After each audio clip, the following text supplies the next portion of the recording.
This is the Radio Free Hub City monthly newscap, live from Honeypot Acres Studio in Hagerstown, Maryland.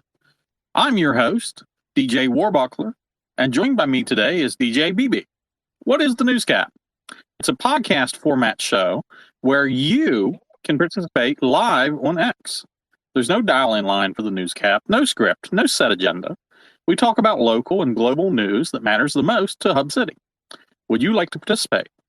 For select people who join us live, we'll give you exactly 2 minutes to state your thoughts on a topic we're discussing during tonight's show. Just hit that request button and we'll consider you for participation.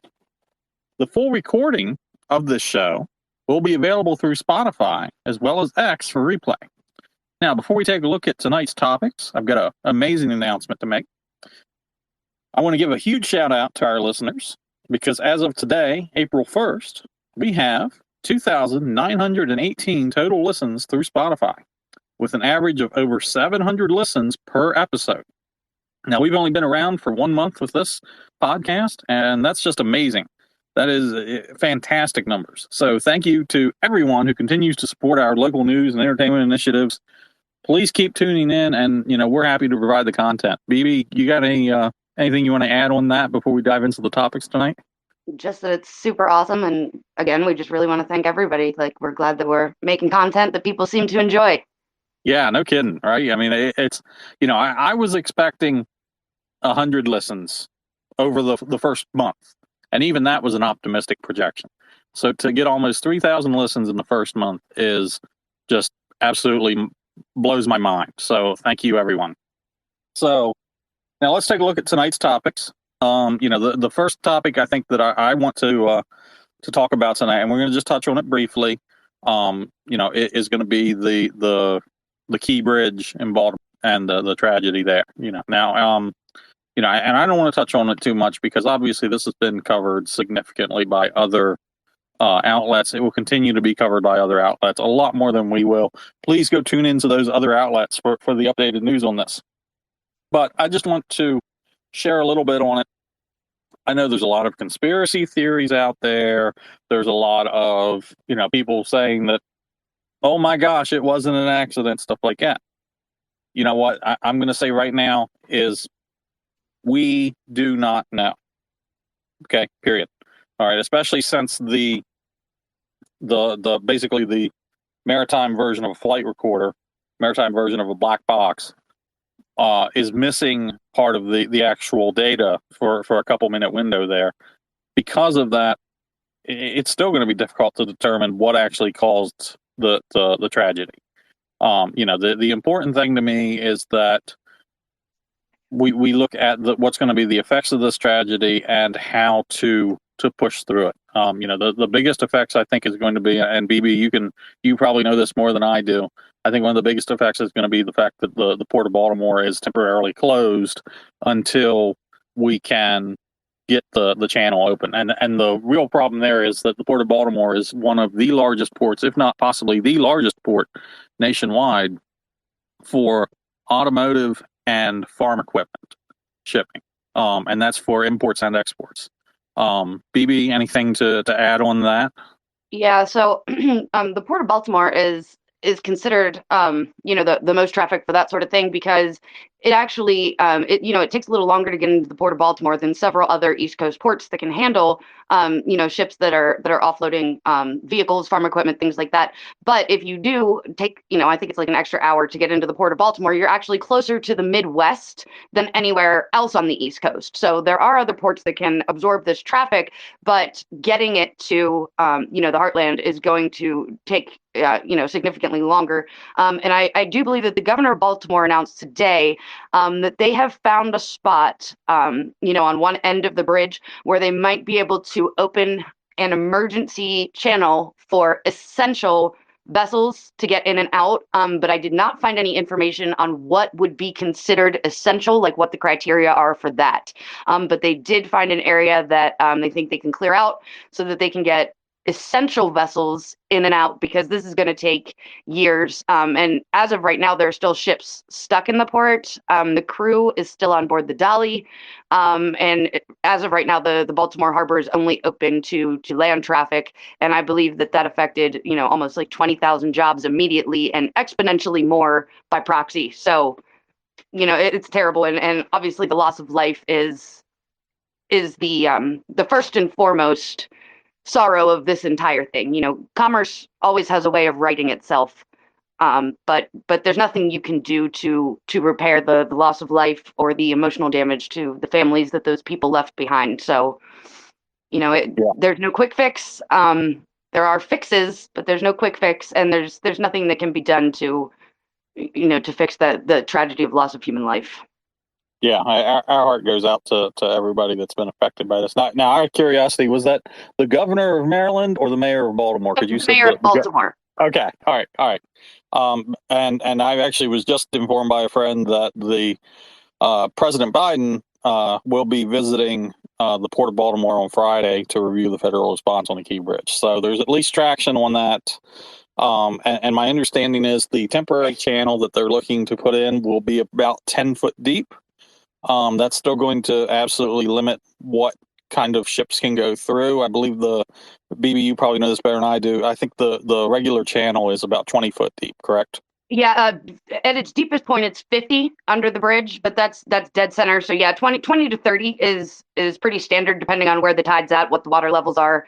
Right. And then I believe that the emergency channel is also going to be a 99-foot vertical clearance. Yeah. So, okay. So obviously, once again, we are not going to be by any means an up-to-date authority on any of this. I'm going to highly recommend reach out to Maryland Matters. Look at their website. They'll actually be one of the best sources for information on updates. We'll republish some of their articles. By the way, I love Maryland Matters. They're actually a nonprofit news organization, and they allow republishing of their news articles through Creative Commons. So, what an amazing thing for news here in Maryland. So, absolutely.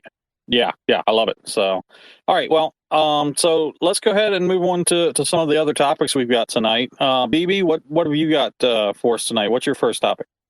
Well, I have an actual bit of Maryland news, but I wanted to first say my favorite news of the week is 301 Taco. That was certainly the highlight of my week. They've opened a new location in Long Meadow, so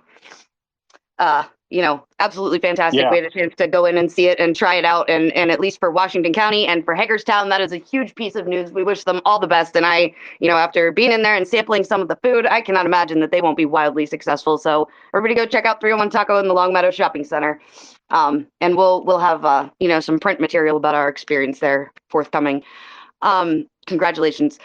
Moving on to news, mail-in ballots. So I saw today that over 600,000 requests have been sent in the state of Maryland for mail-in ballots for the upcoming primaries. And so the United States Postal Service is advising that when you are mailing any piece of election mail, whether it be your voter registration, a ballot, anything like that, do not use those big blue, post office boxes that you might find on the side of the street. And also do not put it in your own mailbox at home. You just put the flag up and wait for the mail carrier to come. But please take it to your local post office and either put it through the drop slot or preferably the counter service. That way, you can be sure that nothing gets lost, nothing gets misplaced, and that your ballot actually counts. That's important. That's why we vote. So yeah, United States Postal Service is advising, please mail any election mail at the counter if you can, and if not, use the drop slots at your local post office. Okay, so I just got to say something on this one here, because I do not trust mail-in ballots, and the main reason I do not trust mail-in ballots is not because of the security or anything around the actual once it gets to the Board of Elections. I don't trust the post office on it. Oh my gosh! I can't tell you the number of things that have either shown up at my house or come in the mail that are postmarked months ago, and I'm talking months ago, and also the number of things that I have mailed that the recipient has not received in a timely fashion or even at all. So what are the alternatives then, for somebody that was thinking about, availing themselves of the mail-in ballots? What do you think they should do instead? Well, the best option, if you don't want to do early voting, if you don't want to vote on election day, the best option will actually be there will be throughout not just Washington County but all of Maryland. There will be drop boxes where you can drive up and you can drop off your mail in a specific drop box for the Board of Elections. And then that's a drop box that only the Board of Elections has access to, and they'll be the ones that'll be taking it out, and it's not going to go through the postal system at all.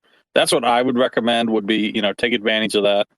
But then the other option then as well is we have the ability to do early voting here in Maryland.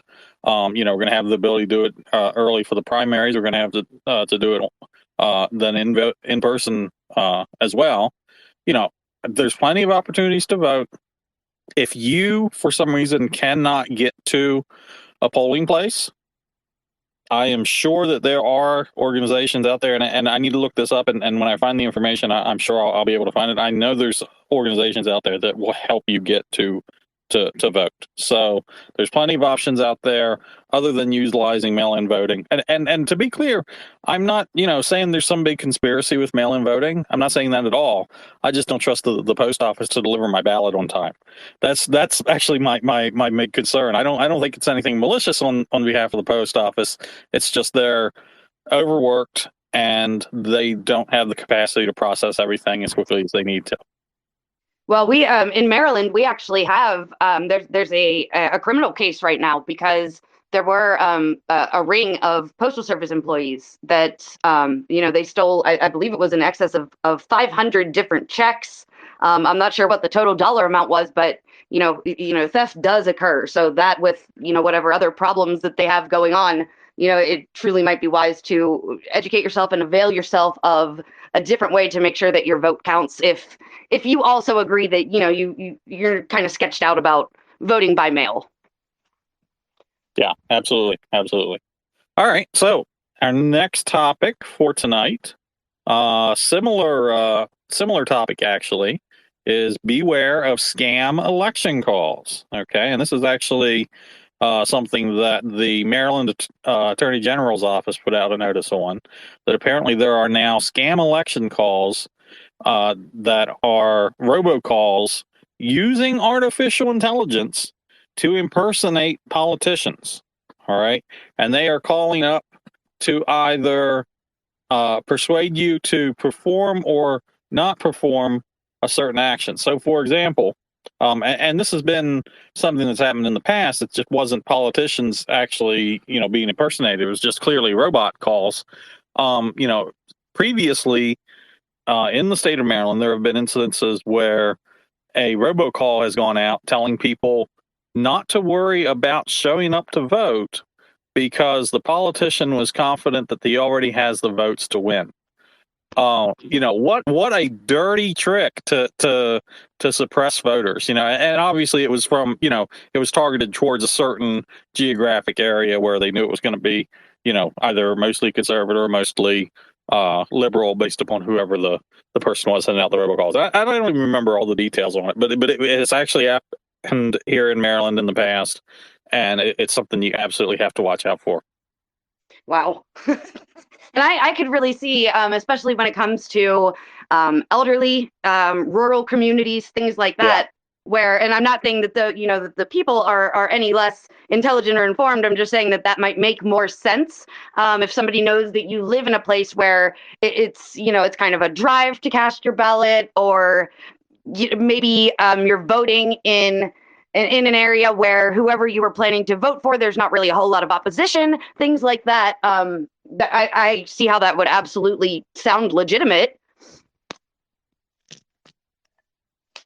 Yeah, it's something else. So yeah. All right. So BB, what's our next topic? Oh man, I guess we should talk about the eclipse. Oh boy, here we go. Here's another one where there are so many theories, there are so many conspiracies, and a lot of them seem to be centered around the fact that in a lot of the states that are in the path of totality, which means they will see a complete and total solar eclipse. Now, where we are, we're only expected to be able to see about 90%. So we'll see, the moon go in front of the sun, but not the entire way. Our schools are still dismissing early, things of that nature, but they're actually warning people firstly, people are concerned because they're wondering, like, why are they deploying the National Guard? Why are they deploying hazmat? And it actually has really very little to do with the eclipse itself. And it just seems to have more to do with they are expecting a lot of out of town tourists, travelers, people that are going to the places in the path of totality with the hopes of seeing a total eclipse. And so it's more to do with crowd control. If anyone were to get sick or injured or have any kind of problems like that, obviously we hope that there aren't any, but automobile accidents. They're not sure if this is going to affect communications like cell phones. I know they're expecting cell phone traffic to be astronomical. People live streaming, things like that, internet services might get overwhelmed. So it's really just to make sure that everybody stays safe and enjoys the view. And I believe that, things like dismissing schools early, things of that nature, are just to make sure that everybody is where they need to be and they're in a safe place, just in case we do, lose communications or you can't connect to your cellular network, things of that nature. So it doesn't seem to be like any sort of grand conspiracy or anything of that nature. It's just, they're just trying to be prepared for large crowds. And then the other thing they warned about is that apparently there are a lot of travel companies that are outside of the path of totality that are actually guaranteeing people a certain percentage of the, like, oh, well, if you come here, you'll see 90%. If you come here, you'll see 70%. And it's not really like that. It's more just like, you can find maps online and stuff, but nobody can really guarantee you how much of this you're going to be able to see, even if you're in the path of totality. If the weather's not so great, if there's clouds, it's not going to be optimal viewing situations. So just be very wary of scams trying to guarantee you that you're going to see anything. And just remember that, depending on the weather and where you're located, it's kind of a crapshoot, really. So. Well, you know what I have to say on that, right? I'm waiting for it. Mama always told me not to look into the eyes of the sun. Yes. But Mama, that's where the fun is. Yeah, yes. I remember being in school. That's the only reason I personally am kind of upset that they're dismissing schools early, because I distinctly remember being in elementary school and we had to make some contraption out of like a cereal box and a little piece of mirror, and we all got to go watch the eclipse. It was kind of a big deal. So I understand they're doing it for safety reasons, but if you are home with your kids that day, just, you could go online and look for safe ways to view the eclipse, or they sell glasses. But again, you have to make sure that they're like verified, legitimate, because there are fake eclipse glasses. Sometimes I just can't believe the scams people come up with, but just, do your research, do your due diligence, and enjoy this spectacular cosmic event, I guess. People ruin everything. I don't really know how to end that besides somebody's always trying to get you for something. Be safe out there, people. Yeah, they really do. They do ruin everything. So, yeah.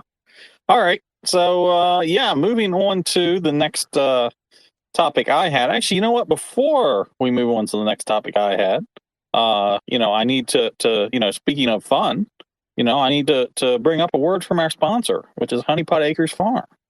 Do you want to eat healthier, but don't trust all those preservatives that they put in the grocery store food? Well, try Honey Pot Acres Farm, where technology meets nature. Our GMO-free, all-natural products are bursting with flavor and nutrition. Come try our delicious and nutrient-packed microgreens at the Sharpsburg Farmers Market on April 21st and the Maryland Poultry Swap on April 27th. Orders for monthly pickup or delivery of microgreens are also available. Visit honeypotacres.com for more information. And now, talking about growing green things, our next story is District Cannabis announces a 5,000 square foot dispensary for Washington County. The District Cannabis already has several investments here in the state of Maryland. This will make it a very large dispensary, and it's supposed to be later this summer. They already have in Washington County a 82,000 square foot cultivation and packaging facility, as well as a 23,000 square foot processing facility slated to commence operations later this year. So for those of you who partake, whether it be for medical or recreational use, we're soon going to have a very large facility for you to purchase what you need. That's awesome. So is this going in a facility that is already constructed? Like, are they going to be a tenant in one of these big shiny new warehouses? Yeah, I'm not sure. The news release that I got didn't actually say what the location is going to be. But I suspect that wherever it is probably already been built, obviously, Yeah, because it's supposed to be later this summer is when they're going to open up. awesome. Yeah, that's really awesome, and that'll I mean, actually, that'll probably, that's good revenue for the state of Maryland. I Yeah, believe the cannabis program in the first 6 months made over, it was in the millions for Maryland. So that's a wonderful thing for people that need it, people that want it. It really cuts down on court cases and legal processes if people, respect the laws and operate within the confines of the laws. Obviously, that helps keep people safe, and it also helps people get quality product because, that's what these dispensaries do all day, every day, to the best of their ability to offer people a superior and safe product. You don't have to worry that whatever you're getting is not what it says it is, or that it doesn't have the THC percentages that it says that it does, or that it was grown in either unethical or unhealthy conditions. So, I mean, I just think what an awesome thing to come to our area. yeah, I absolutely agree. So, all right, awesome. BB, what's our next topic? What? I'm really not sure. So I only had really those two bits of news that I wanted to discuss. So what do you Okay. got? I know you got something else on deck. Oh, I got plenty of other stuff lined up here. You know what? Let's go ahead and go with Supreme Court rules that government officials may not censor speech on official social media channels. Now, there's probably a lot of misconceptions on what this actually means because you can absolutely still be censored on social media. You can absolutely still be censored on a public official's social media if it's not an official social media presence. BB, can you clarify that for us a little bit? Yeah, sure. So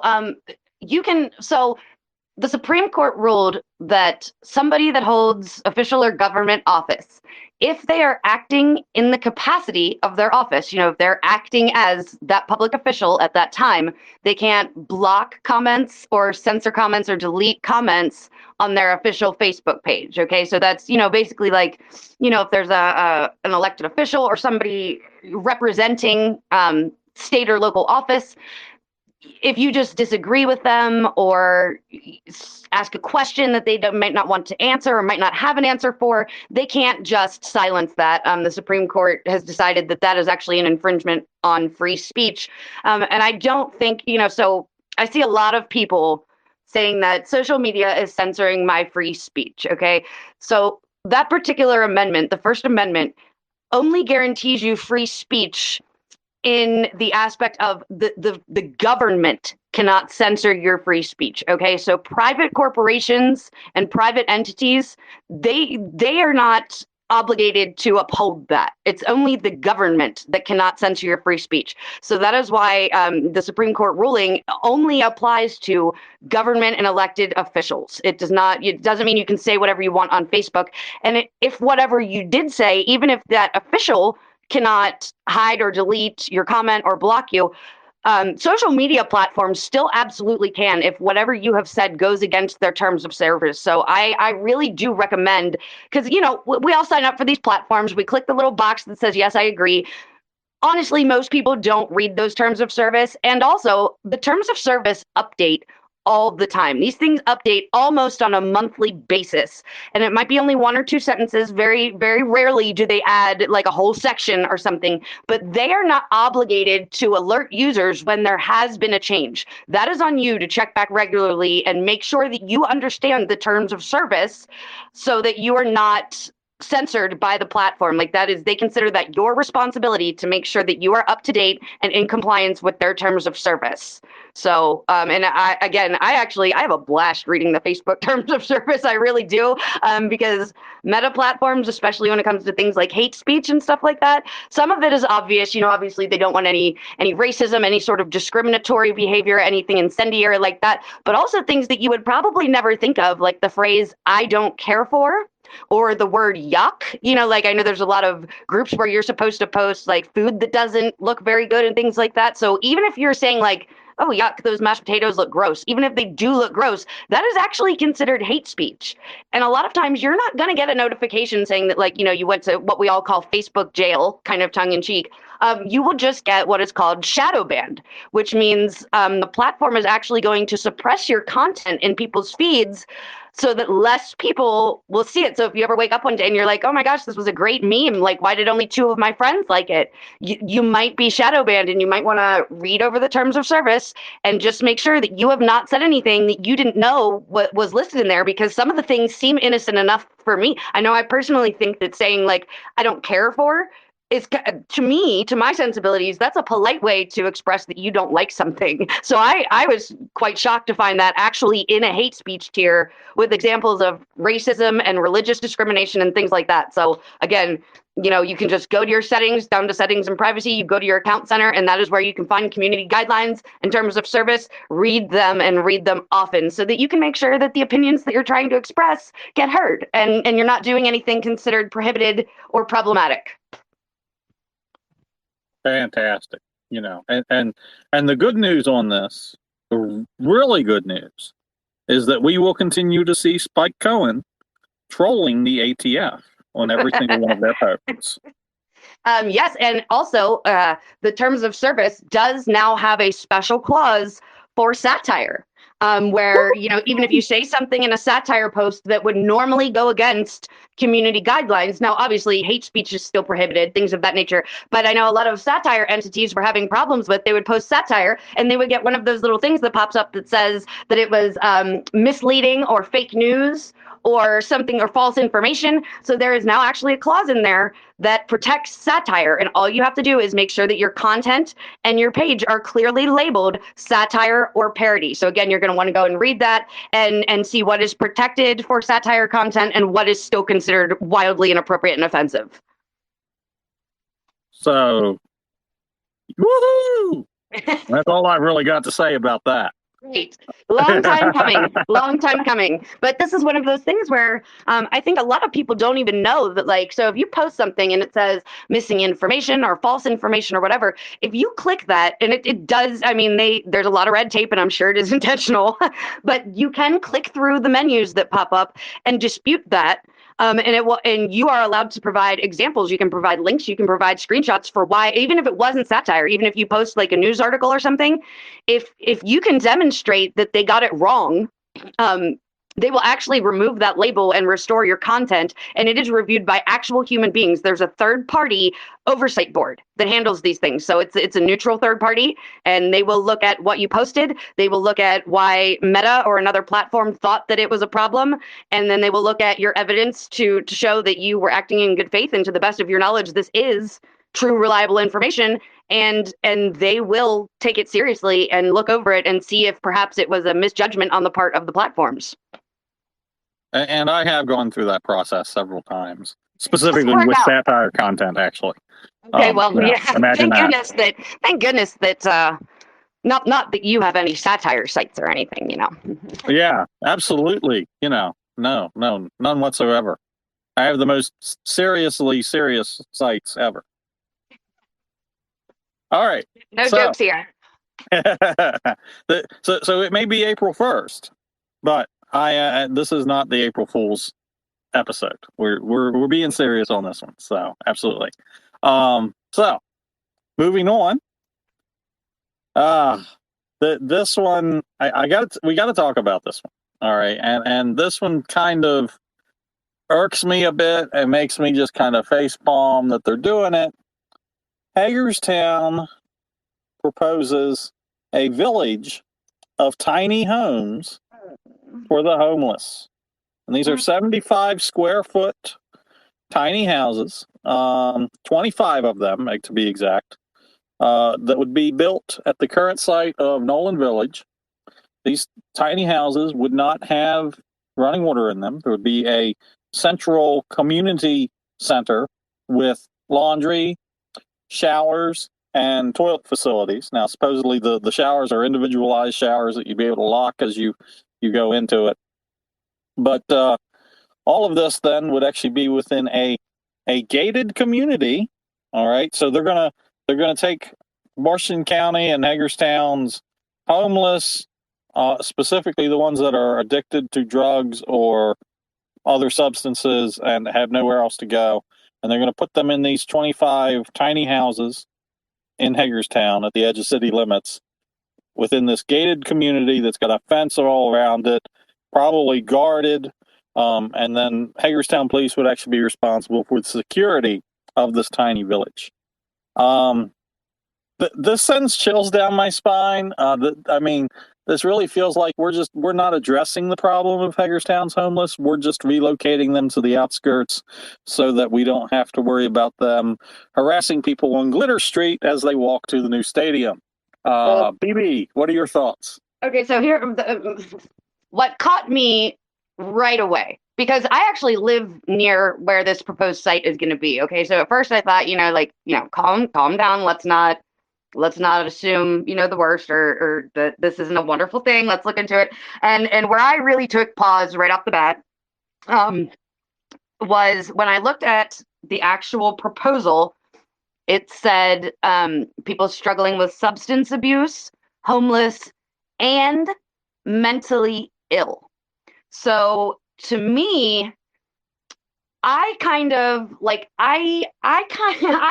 and maybe that's just me personally, this could just be my opinion, but to me, that reads like someone is implying that people that are unhoused are likely also mentally ill or struggling with substance abuse.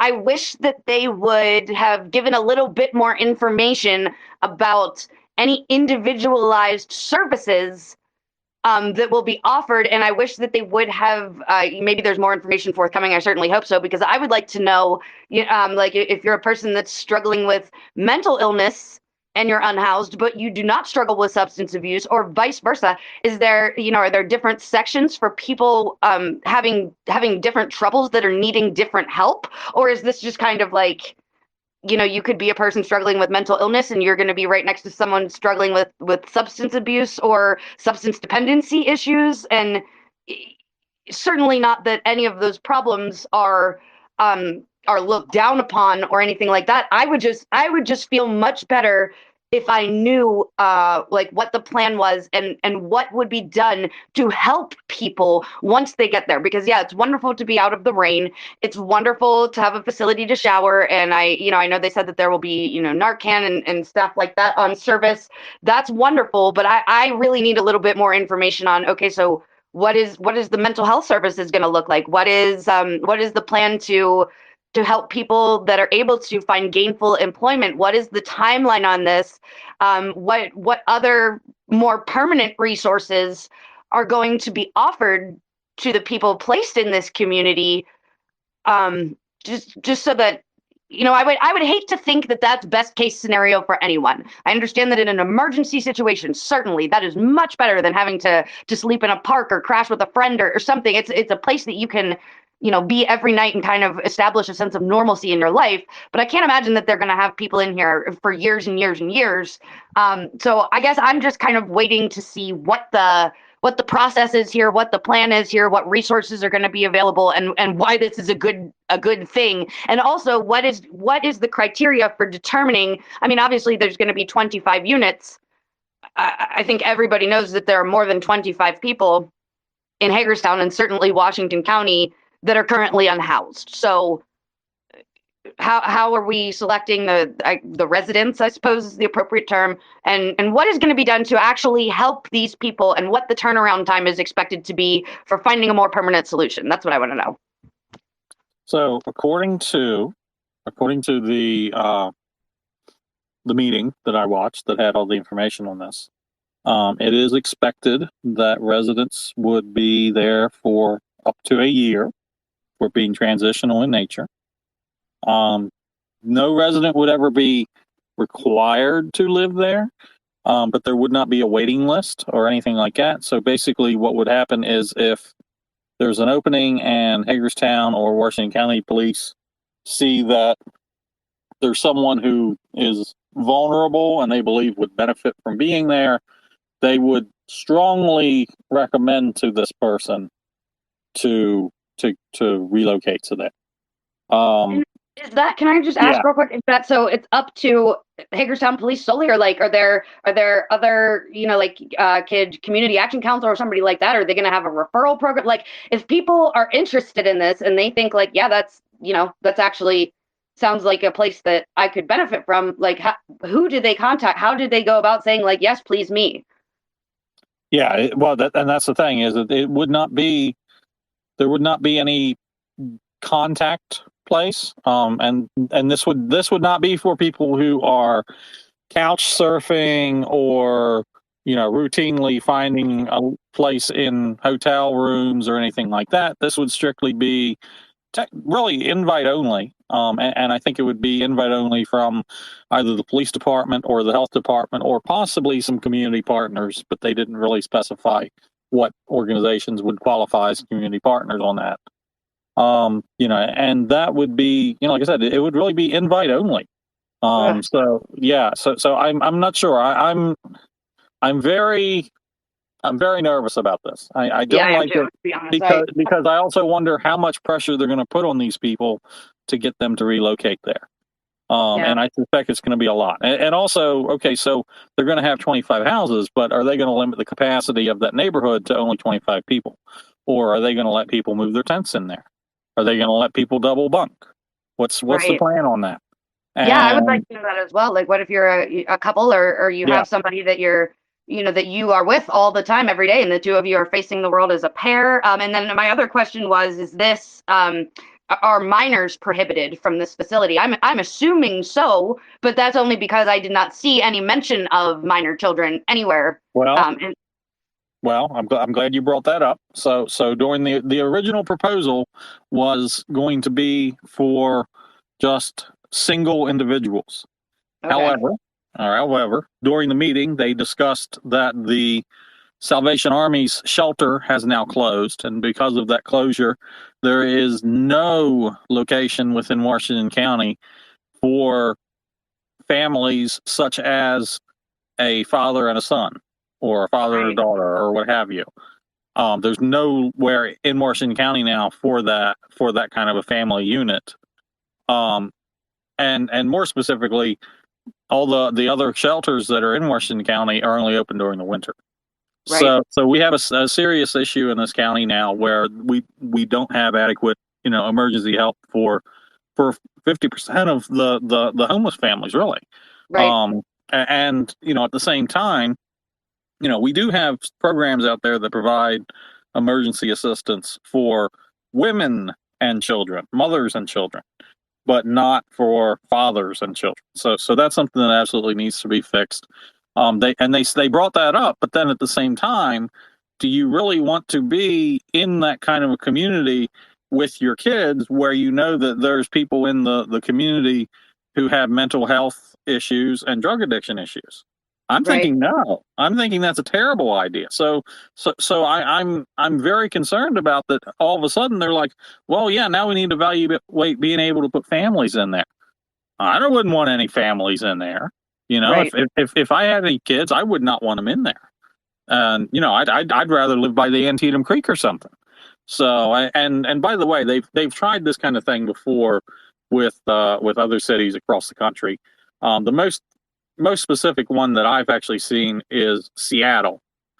So they tried this in Seattle, and by the way, the actual village. So they don't care if you're using drugs while you're in these little villages. If you want to use it, well, that's okay. We're not going to kick you out. Where a lot of the other facilities, a lot of the other shelters will remove you if they find you're using drugs. And the problem is that Seattle tried it and it failed terribly in that what ended up Right. happening was that the it just became, oh well, that's the place where I go if I want to buy drugs. I just go to that area of town, and I can just go there, and there will always be somebody there selling drugs. And so that's not going to help anybody get sober, because the dealers are going to go where the demand is. And if we put all of the people that are addicted to substances in one part of town, then you're going to absolutely have the dealers going to that part of town. Now, maybe if we crack down harder on crime, crack down harder on these dealers, and actually, look at the security cameras. And by the way, I have seen in Hagerstown drug deals in broad daylight, right in front of street security cameras, which I know are owned by Hagerstown police, and they don't do anything about it. Now, and I know I'm getting on a little bit of a tirade here, but we really need to address this issue. We need to take a look at this at more than just, well, people need to get sober on their own timeline. Well, sometimes people need help. Yes. And sometimes people get taken advantage. And you're going to have those drug dealers move in and take advantage of those people. Right. And we don't, if you truly believe that addiction or dependency is a disease, well, we don't tell anyone with other diseases or chronic conditions that, like, well, get well on your own.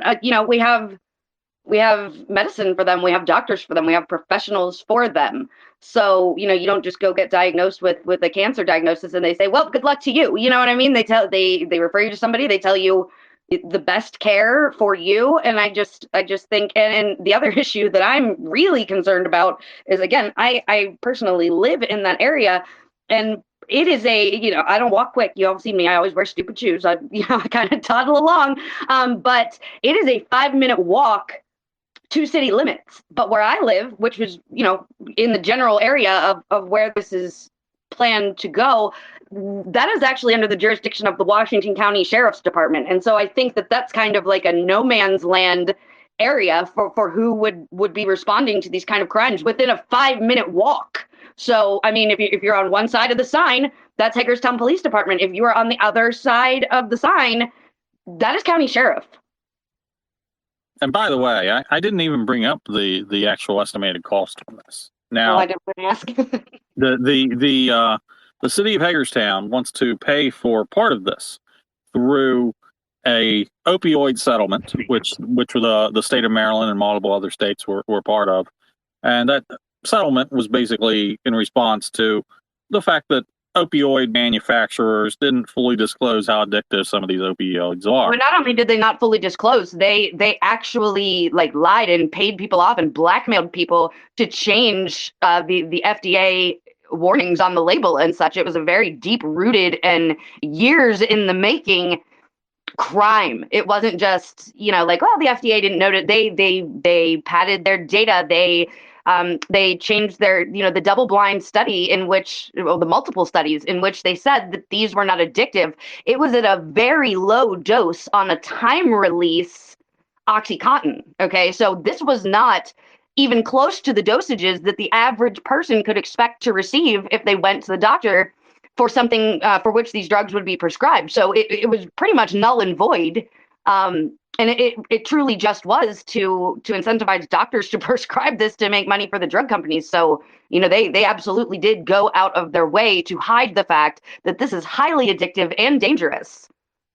Yeah, absolutely. So with the settlement, it was then dispersed to communities throughout the state, throughout all the participating states, which was probably every single state in the country, honestly. So the city of Hagerstown got it was somewhere over $100,000 as part of the settlement, and they want that part of the settlement. They want to take the whole thing, and they want to put that as the first piece of seed funding towards this community. Now, that's actually only a very small part of the actual estimated cost, though. The actual estimated budget for this project would be $886,000, of which the city of Hagerstown would then be asking Washington County to make up the difference. I mean, so okay, so they're going to open it up. Okay, so is this program going to be? Is this neighborhood going to be available to unhoused individuals in the county then as well, or is this strictly within city limits? Yeah, it would then be opened up to anyone within the county. But then at the same time, okay, I can possibly see people that live in the Hagerstown area, but not necessarily within city limits and that are homeless. I can possibly see them wanting to go there. But I can't see someone who's homeless in Hancock. I can't see someone who's Right. homeless in Williamsport. I can't see someone who's homeless in Boonesboro or Smithsburg wanting Right. to relocate all the way to Hagerstown for the simple fact that they probably have contacts there and wherever they're already at. They probably already have people there that routinely will help them out. And then by relocating to Hagerstown, they will lose all of those contacts and they will have no transportation back to Right. where it was they were.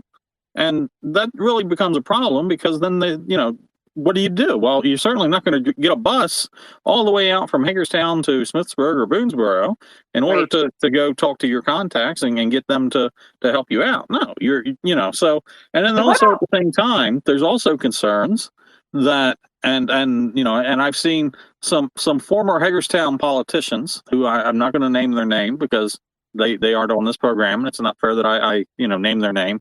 But I have seen former Hagerstown politicians specifically say that they are very concerned that this and the continuous services that we are implementing here in Hagerstown are going to attract homeless to the area from outside of the county.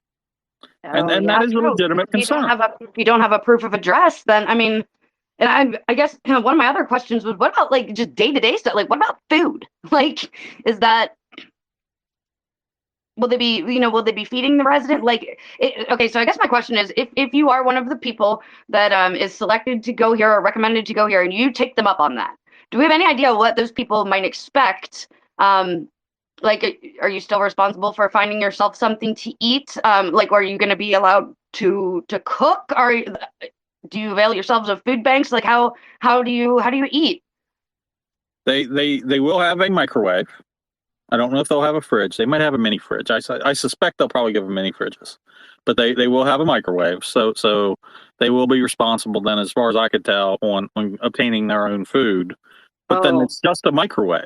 It's not a stove. It's just a right, microwave. right.